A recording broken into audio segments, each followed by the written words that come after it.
Hello and good day everyone. Let me introduce myself. My name is Faqihza Mukhlish. I'm a PhD student at University of New South Wales, Australia.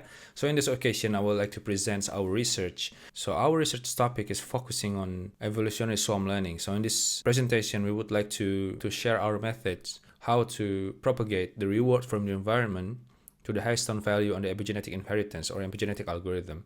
So our settings or our focus is on the swarm robotics. So swarm robotics is a method to control a group of collaborative simple robots to complete tasks in decentralized settings. So for examples, we have agents here. So swarm is basically a group of agents. Each agent has a decentralized control. So there is no main controller. They have a behavior that is simple and they are situated in the same environment, and they rely on the interaction between agents so they can do a collective behavior or accomplish a collective task. And hopefully in the behavior or the collective behavior or the swarm behavior becomes really complex. They can also complete complex tasks. So rather than use one single agent, one sophisticated agents, so we want to combine the simple agents with the simple behavior to do complex tasks like this. And the proposed model in our research is this one. So this one is the evolutionary swarm learning framework. So each agent has these epigenetic layers based on the epigenetic inheritance algorithm, where each agent is able to select actions and chromosomes and then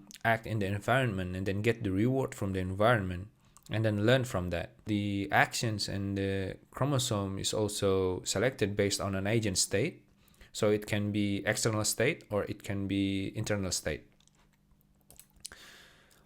So the problem is more or less like this. So the agents is situated in the dynamic environment. If we consider another agent as external environment to one agent, so this means the environment is changing every time because another agent's acting based on their strategy.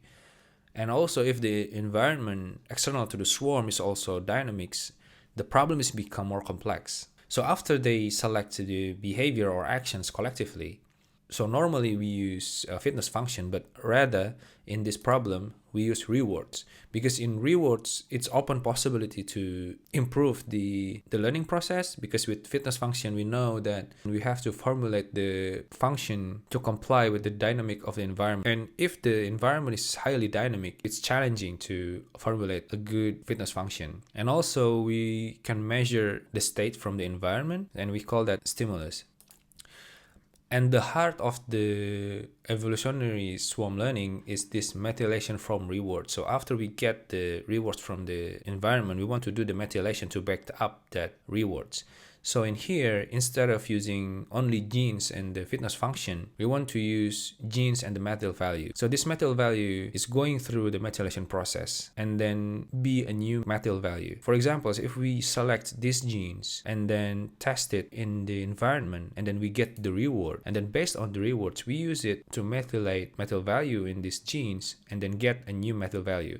So if the reward is positive, this methyl value is getting higher or getting bigger. So if the reward is negative, so this methyl value is suppressed. So next, we have these genes and methyl value. If we construct a solution or chromosome from this, we can construct this as a single entity of genes or genotypes. In biology, we have, so if one chromosome consists of different type of genes. So for example, maybe this one is a speed genes, or this one is a temperature genes, or this one is maybe altitude genes. Now, if we want to explore what is the best genes for each genotype, we can put in one genotype a range of value of genes. We can call this as a gene family. So this one is gene family 1, gene family 2, and then gene family n. From here, so we can select genes from each genotype. So if we select one from each genotype, now we can construct a chromosomes. So in here now, because we have methyl value attached to each gene, so we have combination of methyl value here on the chromosome level. So how to calculate the Histone level on the chromosome? So we can do like this. So this is the expected value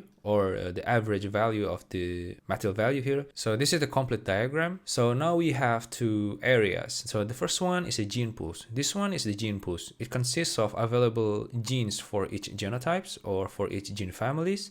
And then from this gene pools, we select each and then construct a new chromosomes. So the possibility is endless here. We select this chromosome for each actions at each state. And then the next one is how to update the Histone value for each chromosomes based on the experience in the environment. Each agent has an epigenetic layer. So the epigenetic layer selecting which actions and then the respective chromosome to act in the environment, and then get the reward from the environment, and then use or make use that rewards to update what's happening in the last selection. And then if the environment is translating the agents from state ST to the state ST plus 1, so if this going better, the reward's going to be positive, or if this getting worse, the rewards is negative. We can see this is an episodic problem. We can model this as this sequence. This is this current state, and then selecting the current actions with the behavior, because this behavior, this chromosome is the behavior of this action. So if we have the same action, for example, as running, and then we have different type of chromosomes. The running be slower or faster or moderate. This is the behavior of these actions, because normally we use discrete action. So when we introduce this chromosome or this behavior, we put plasticity into the actions. This will happen until it reaches terminal state. So terminal state is where the agent cannot do any actions that can change its state. And then if we get only the sequence, we can see this is what's happening in that sequence. So selecting an actions, the agents using this policy. So this is the action policy. So normally after this action policy, the agents get the rewards from the next state. So because we introduce the behavior or chromosome here, we put another policy here. So this is the behavior policy. And then from here, because we are selecting behavior from action and state, now we have this map. So if we see this state and actions, we can map this state and action based on the chromosome. So we want to get this chromosome, optimal chromosome for each pair of state and action. We have to explore these gene pools, the available genes. And by using the reinforcement learning formulation, because we introduced B here, so instead of using two values function, so this one is the state value function and this one is the action value function, now we introduce the intermediate value function. So this is the SAB, is the behavior value function. So now how to back up the experience or to do the methylation. So this is the process of updating the difference between time step, or we call it the temporal difference. So this is the epigenetic inheritance mechanism that we utilize to combining the strategy between agents. So in summary, this is the algorithm for the evolutionary swarm learning.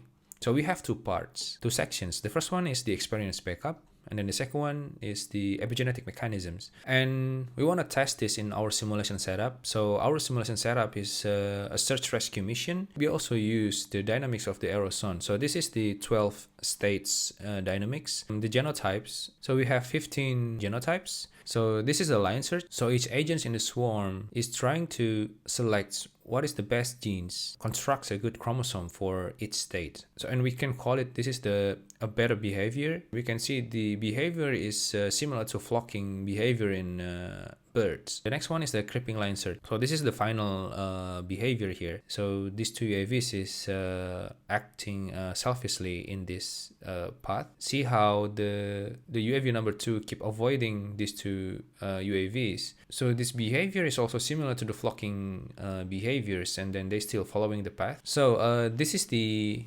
overall Histone values for the episodes. So in here, for examples, for this state far from path, obviously all UAVs or all agents trying to select this action go to path. So it's trying to maximize this action rather than avoid UAVs. So as a result, the proposed method is able to utilize rewards, temporal difference, and then epigenetic inheritance to approximate the optimal action and behavior policies.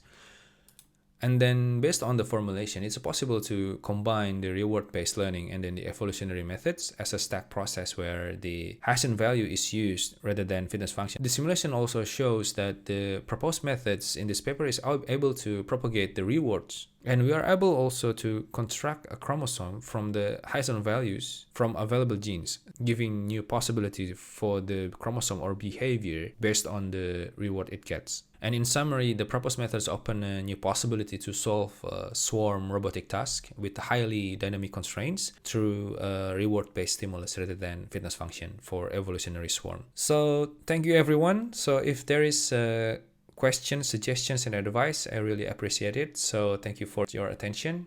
and goodbye.